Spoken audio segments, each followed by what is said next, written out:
Hello and a very good morning. You're watching World is One News WION. I'm Shivangi Shukla, and in the next 30 minutes, we'll take you around the globe with the latest updates.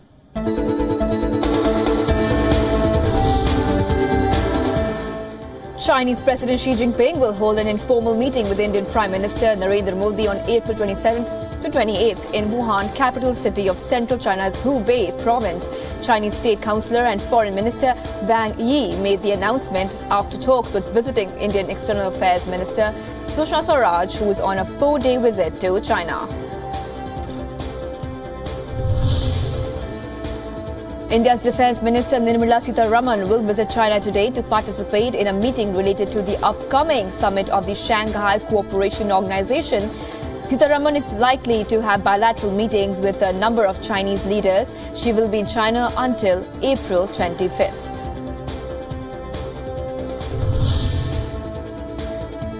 Navy Chief Admiral Sunil Namba began a 5-day visit to Iran, where he would attend a conclave of major naval powers of the region and explore ways to deepen engagement between navies of the two countries. The 6th edition of Indian Ocean Naval Symposium and Conclave of Chiefs will be held in Tehran from today till April 25th.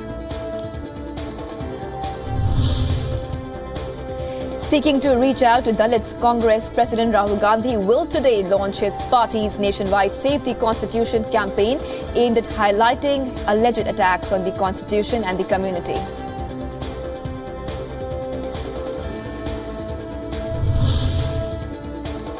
Price of fish in India's southern Rameshwaram city has skyrocketed due to a 61-day long fishing ban imposed in the area. The fishing ban is imposed every year by state authorities from mid-April to May end to safeguard fishes during their breeding season and to conserve the stock.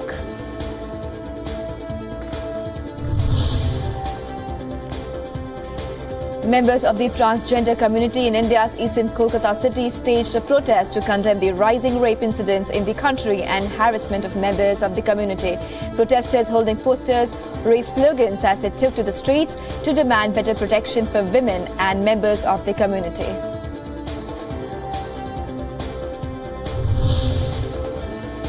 Devotees thronged the Golden Temple on Sunday to celebrate the birth anniversary of Jassa Singh Ahluwalia, a prominent Sikh leader and warrior in Amritsar. A procession was taken out by the authorities and it started from the Sikh shrine and went around the city with devotees.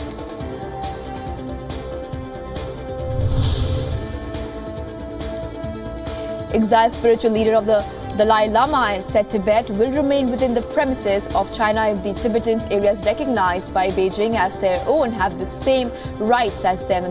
The Dalai Lama made the comment while delivering a lecture at an educational institution in New Delhi.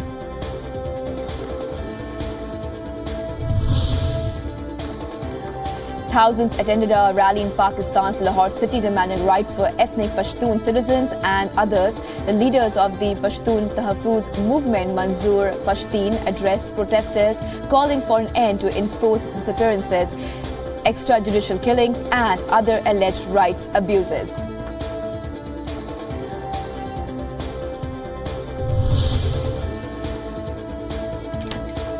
Two people from the ethnic Hazara community were shot dead in a sectarian attack in southwest Pakistan, where targeted killings of minorities have continued despite improvements in overall security. No group has claimed responsibility for the attack.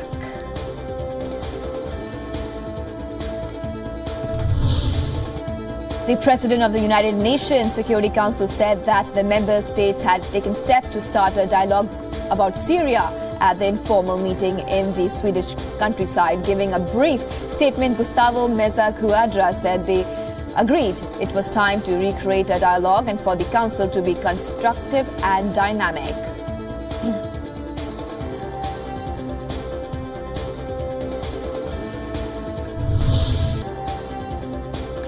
Hundreds of protesters gathered in downtown Chicago to condemn the U.S.'s missile strike on Syria, particularly about the legality of the strike and the alleged use of chemical weapons.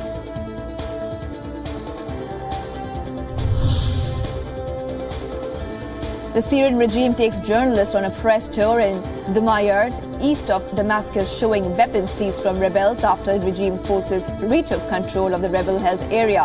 5 civilians have been killed in 24 hours in regime shelling on a southern district of Syria's capital held by the Islamic State group.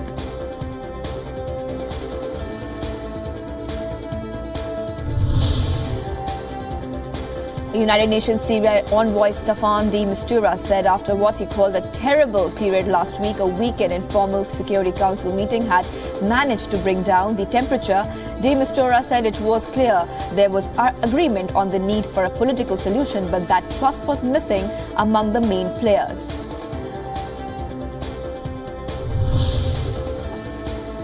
Foreign ministers from the group of 7 leading industrialized nations discuss ways to pressure Russia on conflicts in Syria and Ukraine, which have badly tarnished Moscow's ties with the West. It's the first high-level meeting of the allies since the United States, France and Britain launched missiles targeting chemical weapons facilities in Syria.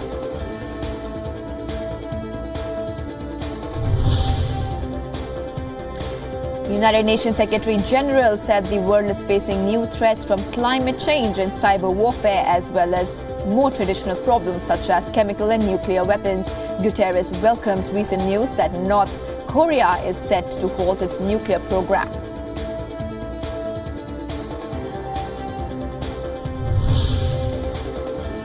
United Nations Secretary General Antonio Guterres and Swedish Crown Princess Victoria attended a wreath-laying ceremony at the grave of former UN Chief Dag Hammarskjöld. The Hammarskjöld was killed in a plane crash in 1961 along with 15 others while on his way to broker a truce in Katanga.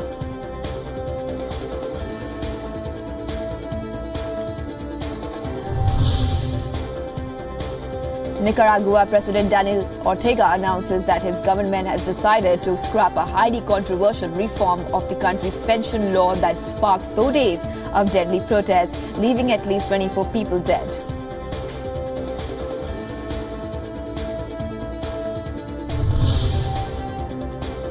Anti-government protests in Nicaragua entered a 5th day on Sunday as the death toll from the violence rose and stores were looted in some areas, aggravating the crisis around long-standing President Daniel Ortega. At least 7 people had died and hundreds had been injured in the demonstrations.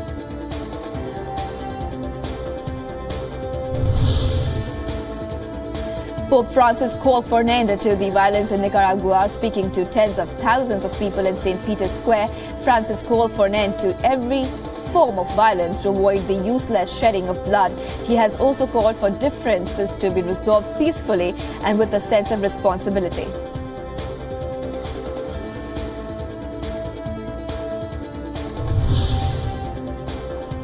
Iran has warned to vigorously resume nuclear enrichment if the US ditched the 2015 nuclear deal. The country said further drastic measures were being considered in response to Washington's exit from the deal.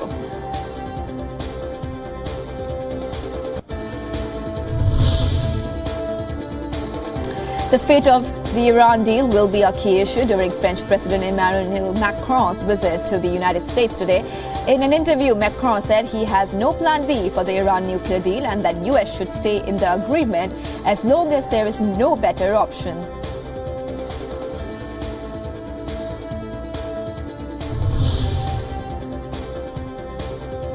France's National Assembly passes a controversial immigration law that has imposed unprecedented divisions in President Emmanuel Macron's young centrist party.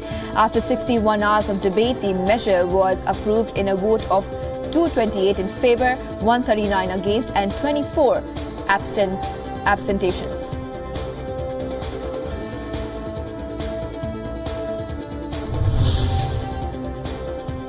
French commuters are set to endure another week of travelling disturbances as the country's rail strikes continue. Train operators TGV and Intercities will service more destinations, but they are still running on a reduced schedule.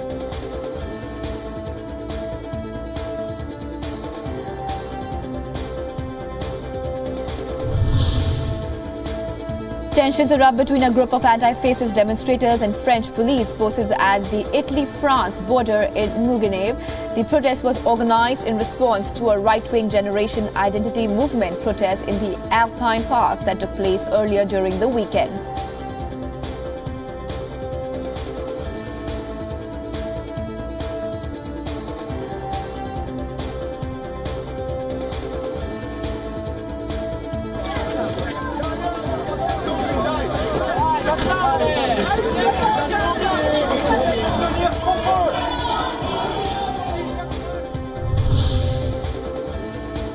German Chancellor Angela Merkel stressed the importance of free trade and welcomed an agreement between the European Union and Mexico on a new trade pact just days before she heads to Washington for talks with President Donald Trump.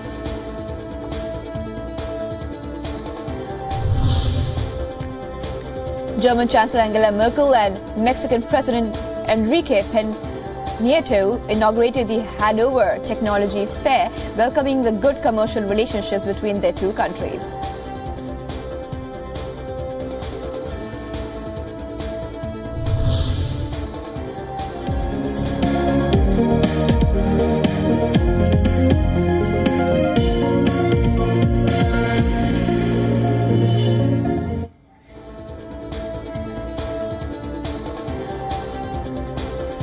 Greece has rejected any suggestion of trade-off for the release of two Greek soldiers it says are being unjustifiable, held by Turkey in a case that deepened strains between the two NATO allies. The rhetoric between the two neighbors with deep-rooted UK's Health Minister Jeremy Hunt has threatened to impose new regulations on social media firms. This unless the companies do more to protect the youth. In a letter to companies including Facebook and Google, Hunt accuses them of turning a blind eye to their impact on children.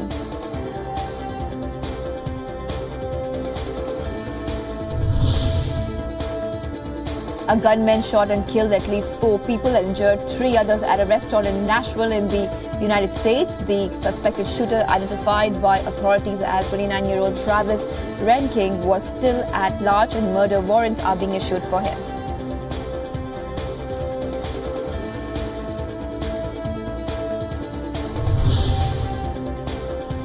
President Donald Trump returned to the White House on Sunday after spending a couple of days in Florida, where he held bilateral meetings with Japanese Prime Minister Shinzo Abe. Ahead of his departure, Trump grinned broadly and flashed a thumbs-up sign as he posed for pictures with local police officers.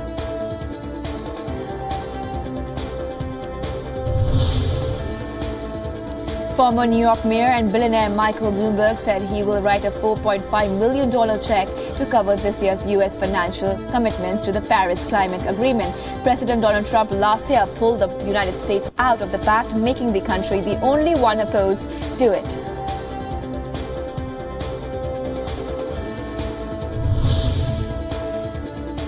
American and Jordanian troops practice how to handle chemical, biological and nuclear materials as part of the annual Eager Line military exercise in Zarqa, northeast of Amman.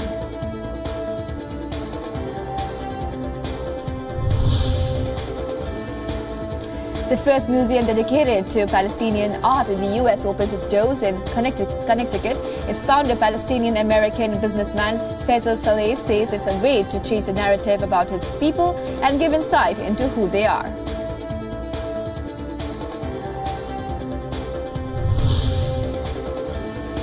Malaysian authorities are investigating reports that a Palestinian lecturer who was gunned down in Kuala Lumpur was linked to the Islamist group Hamas and could have been a target of an intelligence operation.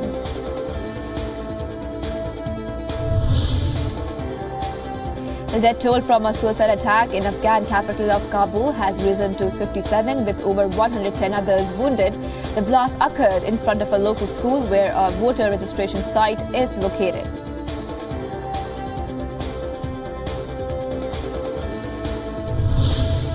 Thousands of Chileans marched in the capital and across the country to demand the end of a controversial pension system at a time when conservative Sebastián Piñera's government plans to send to Congress a bill promoting a reform of the sector.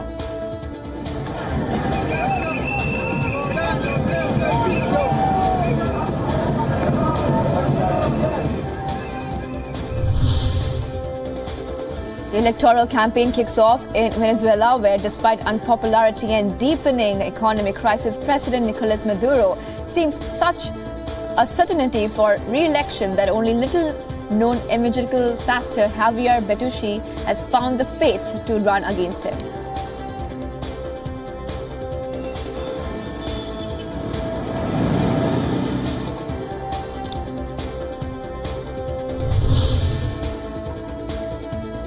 Protests continue in Yerevan late on Sunday, with thousands of Armenians gathering in the city centre despite earlier attempts by police to break up the march with batons and shields. Police in Armenia detained 3 opposition leaders and nearly 200 protesters, drawing a rebuke from the European Union.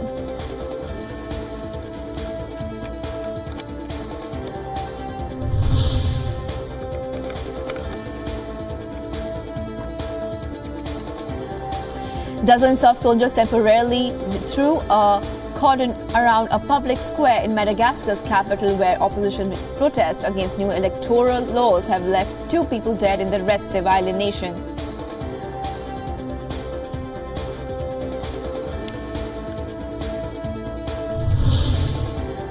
Paraguayan President Horacio Cartes and opposition candidate Efrain Algray voted on Sunday in an election that is expected to see the candidate for the ruling Colorado party win.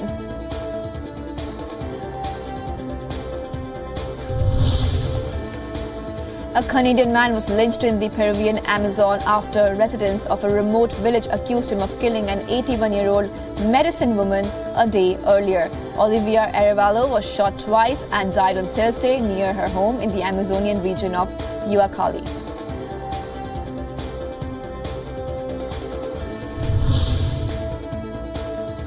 Hundreds of people run for women's rights in the 5th women's race in Beirut ahead of upcoming parliamentary elections in May. This is the 2K fun run, ladies and gentlemen.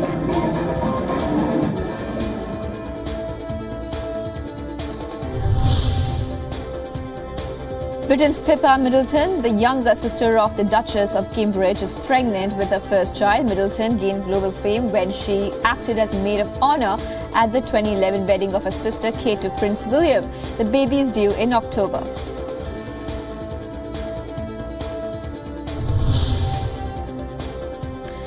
The exhibition called Ming Dynasty, The Radiance of Knowledge, opened at the Moscow Kremlin Museums, jointly organized by the Kremlin Museums and Shanghai Museum. The exhibition is displaying 83 pieces of treasures dating back to China's Ming Dynasty.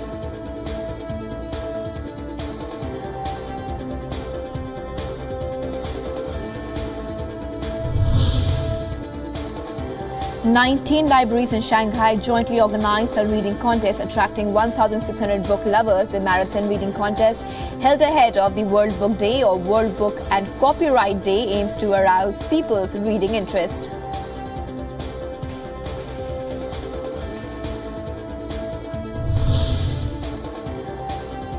China's chip industry exhibits very strong competence and progress as data of the Ministry of Industry and Information Technology showed on Sunday.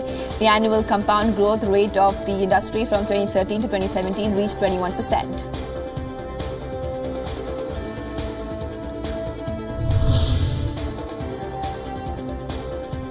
Chinese President Xi Jinping called for fostering new driving forces through informatization to promote new development and make new achievements.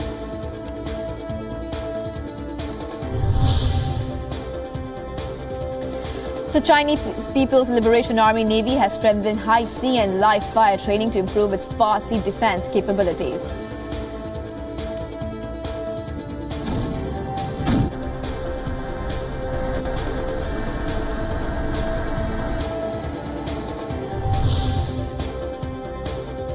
Tens of thousands of migratory birds have been seen flying over the wetlands of the Yalu River in northeast recently as one of the 3 most ideal bird watching sites in the world. The wetlands in the Yalu River attracts hundreds of thousands of migratory birds in March and April every year.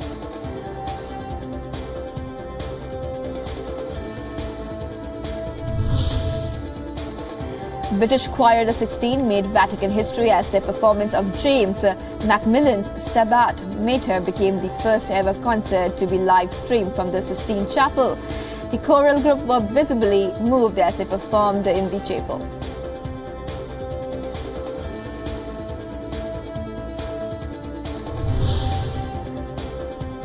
Athletes descended on Sao Paulo, Brazil throughout the weekend to compete in the Arnold Sports Festival. South America bodybuilder Fabricio Moreira won the men's competition while Angela Borges won for the women.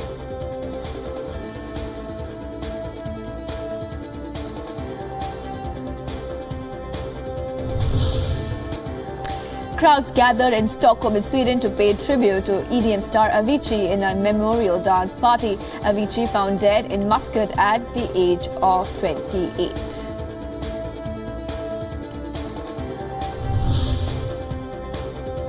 A stalker broke into Taylor Swift's New York City townhouse Friday and took a nap. Police officers found 22-year-old Roger Alavardo asleep in the pop star's home and has been arrested on charges of stalking, burglary, criminal mischief and trespassing. Known by stage name Bono, Irish band U2's frontman Paul David Hewson was awarded the George W. Bush Medal for Leadership in Dallas, Texas on Thursday. The singer was awarded the inaugural medal for his fight against HIV/AIDS.